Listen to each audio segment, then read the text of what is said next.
Assalamualaikum warahmatullahi wabarakatuh. Alhamdulillahirabbil alamin wa bihi nasta'inu ala umuri dunya waddin. Wassalatu wassalamu ala asrofil anbiya'i wal mursalin sayyidina wa maulana Muhammad wa ala alihi wa sahbihi ajmain, amma ba'du. Alhamdulillahirabbil alamin. Segala puji adalah milik Allah Subhanahu wa taala. Rasa syukur kita mesti memanjatkan kepada Allah Subhanahu wa taala. Rasa syukur kita harus sampaikan kepada Allah Subhanahu wa taala, yang mana rasa syukur atas diberikan nikmat iman dan Islam oleh Allah Subhanahu wa taala. Dan sholawat beserta salam semoga tercurah limpahkan kepada habibana wa nabiyana wa maulana habibana Nabiullah Muhammad sallallahu alaihi wasallam, kepada para keluarganya, kepada para sahabatnya, kepada para tabi'in, dan semoga kita selaku umatnya mendapatkan syafaat dari Nabi Muhammad SAW kelak di yaumil qiyamah. Amin ya Allah ya rabbal alamin. Insyaallah pada kesempatan kali ini saya Muhammad Ikhwanul Hakim dengan nomor induk mahasiswa 12220200184 kelas 4E, mata kuliah fikih munakahat dan mawaris. Insyaallah pada kesempatan kali ini saya akan menjelaskan apa itu poligami. Secara etimologis, istilah poligami berasal dari bahasa Yunani, terdiri dari dua pokok kata, yaitu polu dan gamien. Polu berarti banyak, gamien berarti kawin. Jadi bisa dikatakan poligami berarti perkawinan yang banyak, perkawinan yang sangat banyak, berarti lebih dari satu, maksudnya seperti itu. Adapun dalam istilah kitab-kitab fikih, poligami disebut dengan ta'adud al-jaujat, yang berarti banyak istri. Sedangkan secara istilah diartikan sebagai kebolehan mengawini perempuan 2, 3, atau 4. Kalau bisa berlaku adil di sana. Ya, mengawini 2, 3, atau 4 itu apabila bisa berlaku adil. Jumhur ulama membatasi poligami hanya 4 wanita saja. Dalam Islam, poligami didefinisikan sebagai perkawinan seorang pria muslim dengan paling banyak 4 wanita dalam waktu bersamaan. Perlu diingat bahwa poligami ini bukan merupakan kewajiban, melainkan kelonggaran yang diberikan dalam Islam. Jadi poligami ini bukan merupakan kewajiban, tetapi kelonggaran yang diberikan dalam Islam. Sebaiknya setiap muslim mempertimbangkan dengan masing-masing pasangan atau pertimbangan dengan matang sebelum memutuskan untuk berpoligami. Poligami kebanyakan dilakukan mereka dengan cara yang begitu mudah. Bahkan pada kenyataan tertentu poligami dilakukan semata-mata hanya untuk memuaskan nafsu birahi. Ya, hanya untuk kepentingan mereka pribadi, yaitu dengan tadi memuaskan nafsu birahi. Maka tidaklah heran jika poligami yang dilakukan seperti ini akan menimbulkan malapetaka dan bencana yang tragis yang melanda diri yang melakukan poligami dan masyarakat. Adapun dalil dari poligami ini yang dijadikan landasan dibolehkannya poligami yaitu firman Allah Subhanahu wa taala, Quran surat An-Nisa ayat 3. A'udzu billahi minasy syaithanir rajim. Bismillahirrahmanirrahim. Wa in khiftum alla tuqsitu fil yatama fankihu ma taba lakum minan nisa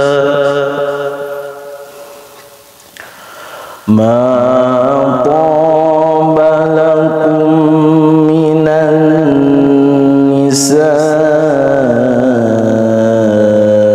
mathna wa thulatha wa ruba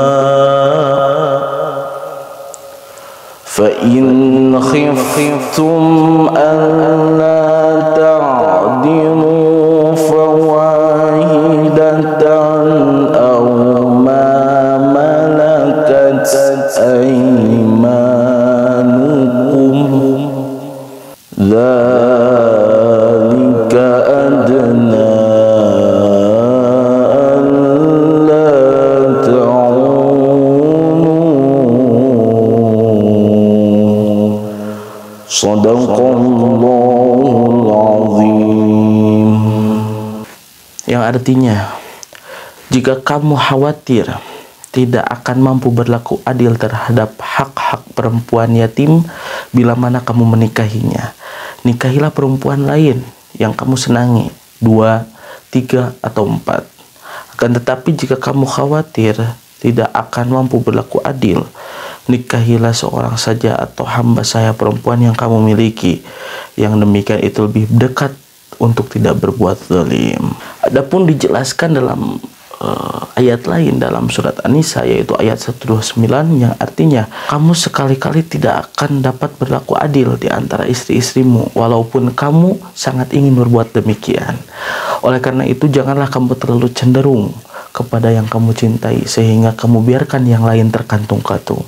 Jika kamu mengadakan islah atau perbaikan dan memelihara diri dari kecurangan, sungguhnya Allah Maha Pengampun lagi Maha Penyayang. Berlaku adil yang dimaksud adalah perlakuan yang adil dalam meladeni istri, seperti pakaian, tempat, giliran, dan lain-lain yang bersifat lahiriah. Islam memang memperbolehkan poligami, tetapi dengan syarat-syarat tertentu.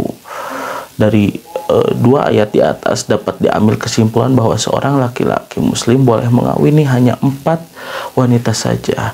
Namun bila ternyata ia tidak bisa berbuat adil, bahkan berbuat zalim bila mempunyai seorang istri, hendaknya ia mengawini hanya seorang saja, hanya seorang wanita saja. Adapun hukum dari poligami ini, ada beberapa pendapat terkait hukum poligami ini.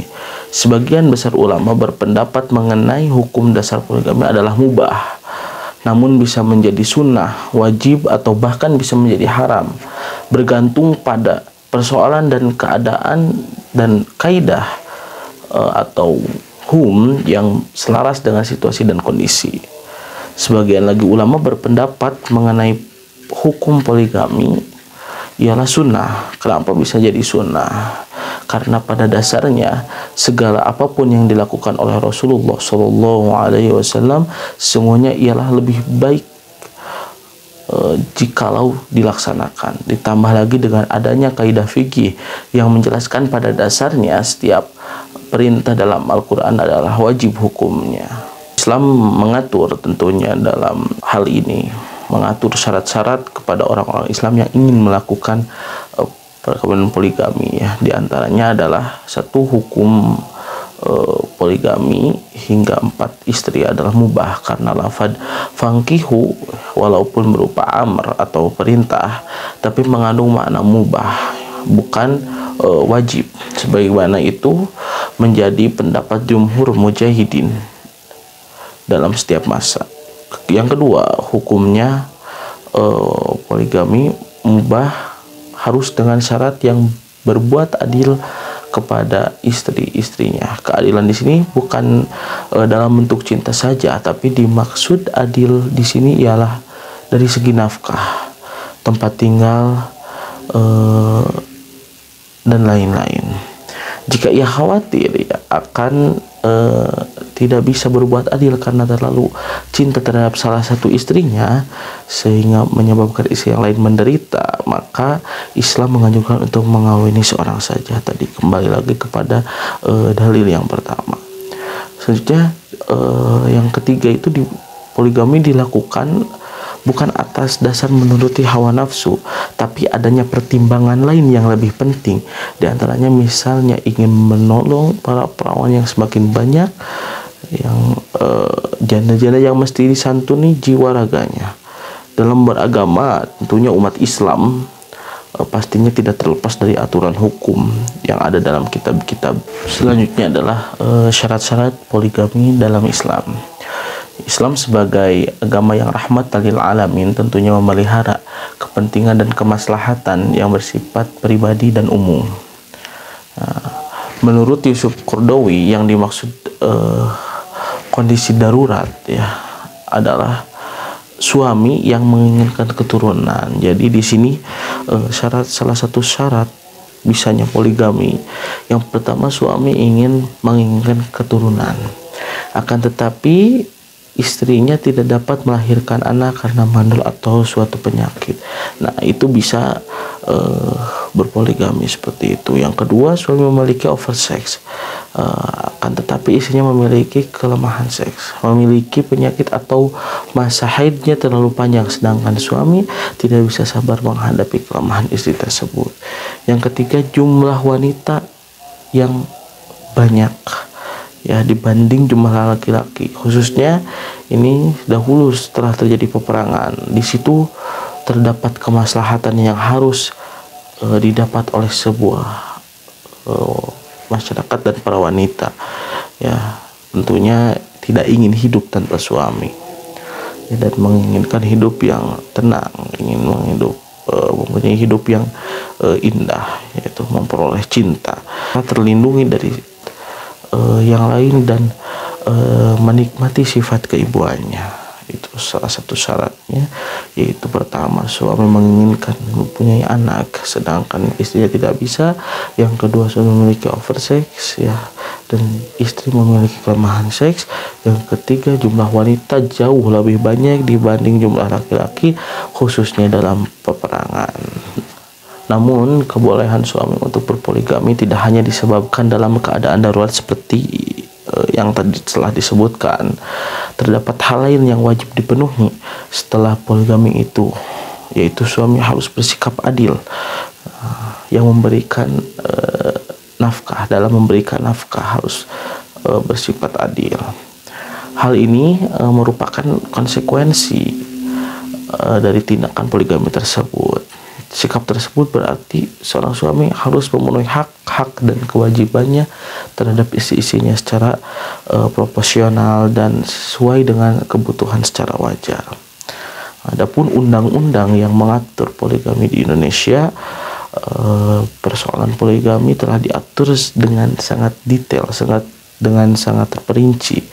Ya. Pertama, Undang-Undang Nomor 1 Tahun 1974 Pasal 3 ayat 1 dan 2 tentang perkawinan yang berbunyi, pada asasnya dalam suatu perkawinan seorang pria hanya boleh mempunyai seorang istri, seorang wanita hanya boleh mempunyai seorang suami. Yang kedua, pengadilan dapat memberi izin kepada seorang suami untuk beristri lebih dari seorang apabila dikehendaki oleh pihak-pihak yang bersangkutan. Artinya dalam undang-undang ini, seorang suami boleh menikah lagi tetapi dapat izin dari istri yang sebelumnya. Mudah-mudahan dari pembicaraan saya tersebut, mudah-mudahan ada manfaatnya untuk kita semua. Mohon maaf apabila banyak kesalahan. Allahumma waffiq ila aqwamit thariq, ihdinas siratal mustaqim. Assalamualaikum warahmatullahi wabarakatuh.